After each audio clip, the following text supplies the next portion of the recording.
O advogado Cristiano Zanin é indicado pelo presidente da República para assumir uma vaga no Supremo Tribunal Federal. Há opiniões favoráveis e não desfavoráveis. Logicamente, como sempre, a gente vai ouvir os dois lados. Isso. Nós convidamos aqui o senador Fabiano Contarato, que é líder do PT no Senado. Senador, muito obrigado aqui por atender a Nova Brasil. Eu que agradeço, Heródoto. Um prazer estar aqui com vocês. Senador, qual é a avaliação do senhor, então, dessa indicação feita pelo presidente da República? Bom, Heródoto, nós sabemos que a escolha de um ministro do STF é uma escolha prevista dentro da Constituição Federal e uma escolha feita pelo presidente da República, cujos requisitos são 35 anos de idade e notório saber jurídico. É claro que, sendo uma escolha do presidente da República, ela sempre tem, efetivamente, às vezes mais, às vezes menos, uma escolha de natureza pessoal. Ela não tem como você blindar essa escolha totalmente de forma impessoal ou imparcial. Então, eu vejo com bastante legitimidade e naturalidade essa escolha. Doutor, como é que vai ser a recepção no Senado? Ele será aprovado como foram outros indicados até agora? Olha, pela experiência que eu tenho visto aqui dentro do Senado Federal, as escolhas de ministros, elas têm a tendência, efetivamente, de passar, de ter uma aprovação um tanto quanto tranquila. Então, eu não vejo que terá problema nessa indicação. Eu acho que os parlamentares, os senadores, no que pese a diferença ideológica ou partidária, eles sabem que temos que cumprir se a pessoa pretendida ou indicada ao cargo preenche os requisitos constitucionais. Uma vez preenchido esses requisitos, a aprovação ela tem que se dar, porque, do contrário, nós teríamos aí uma reprovação ferindo essa não motivação de acordo com o que está previsto na Constituição Federal. Essa sabatina da comissão e depois do plenário, ela é apenas uma praxe? Ela não é para testar os conhecimentos do indicado? Olha, Heródoto, eu confesso para você que eu também tenho essa percepção. Logo que eu assumi aqui, esse é meu primeiro mandato, eu nunca tinha exercido nenhum mandato político. Eu amo ser professor e ser delegado de polícia, como fui por 27 anos.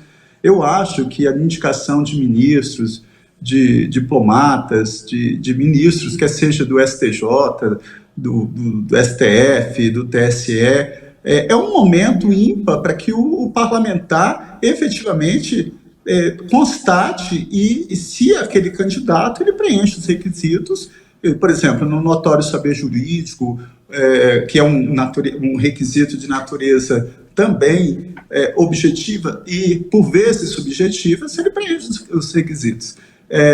Às vezes, a gente verifica que essa sabatina ela não tem ela não cumpre efetivamente esse papel. E isso eu também faço essa reflexão. Às vezes, sempre que eu posso, eu faço essa reflexão com os colegas.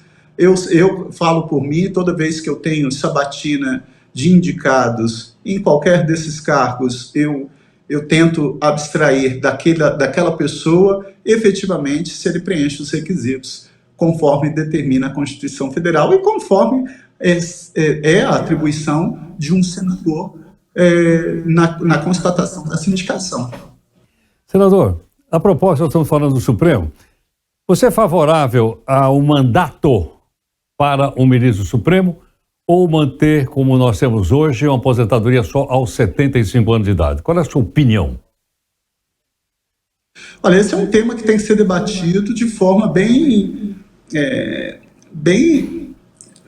séria, de uma forma bem fundamentada, para que a gente também não faça modificações que daqui a pouco você vai falar assim, olha, essa não foi a melhor fundamentação.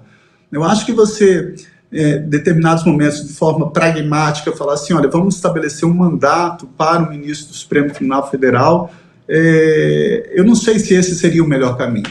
Então, eu confesso que hoje eu tenho, assim, amadurecido esse tema, eu tenho buscado entender qual seria a motivação, porque simplesmente estabelecer um requisito de natureza objetiva, será que é esse o caminho? Será que é isso que vai efetivamente solucionar, às vezes, uma insatisfação com o ministro do Supremo Tribunal Federal? Agora aqui, Heródoto, eu queria aproveitar para fazer uma reflexão. Às vezes a população, as pessoas, elas têm uma visão talvez equivocada de qual seria a função de um Supremo Tribunal Federal.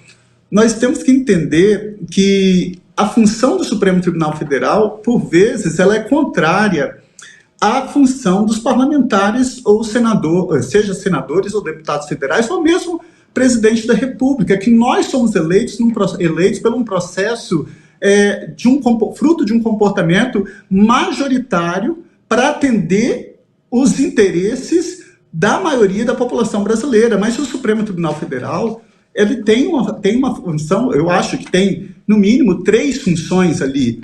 Ele é contramajoritário, quando ele decide e define, por exemplo, declaração de inconstitucionalidade. Ele tem o poder de invalidar normas que o legislativo, que com atribuição majoritária, legislou ferindo a Constituição. Às vezes, o Supremo Tribunal Federal ele também tem uma função que é representativa. Nós não legislamos, por exemplo, quando nos deparamos com comportamentos fundamentalistas, mas o judiciário não pode se eximir o direito. Então, ele tem ali uma função representativa. Ele que vai dizer o direito. E, às vezes, o Supremo Tribunal Federal também tem uma função iluminista, que é de empurrar a história para o rumo certo. Eu costumo dar o exemplo da Suprema Corte dos Estados Unidos, quando, em 1954, aboliu a segregação de crianças negras nas escolas. Ora, aquela decisão foi uma decisão contrária ao poder majoritário. Naquele momento, a Suprema Corte dos Estados Unidos empurrou a história para o rumo certo. Se você pegar o Supremo Tribunal Federal da África do Sul, que aboliu a pena de morte, contrariando o interesse do poder majoritário. Se você pegar o Supremo Tribunal Federal, a Suprema Corte de Israel, aboliu a tortura em qualquer hipótese, inclusive nos apenados por crimes de terrorismo. E eu diria um quarto exemplo de uma função iluminista de uma Suprema Corte foi no Brasil, quando se atendeu e se estabeleceu o direito das pessoas com relacionamento homoafetivo a efetivamente casarem. Então, nós temos que saber que, às vezes, o Supremo ele vai ter um comportamento que, aos olhos da população, possa não agradar, mas não é essa a função do Supremo Tribunal Federal. Ele tem que ser o guardião daquilo que eu chamo que é a espinha dorsal do Estado Democrático de Direito, que é a Constituição Federal. Nova Brasil. Eu que agradeço, um abraço carinhoso a todos os ouvintes. Muito obrigado. Senador Fabiano Contarato, senador líder do PT no Senado, comentando conosco a indicação do advogado Cristiano Zanin. Vai ter o outro lado? Vai. Né? Com certeza nós vamos ouvir também outro senador com uma outra opinião diferente para que você forme sua própria opinião a respeito de um assunto tão importante como esse que o senador acabou de explicar aqui para a gente.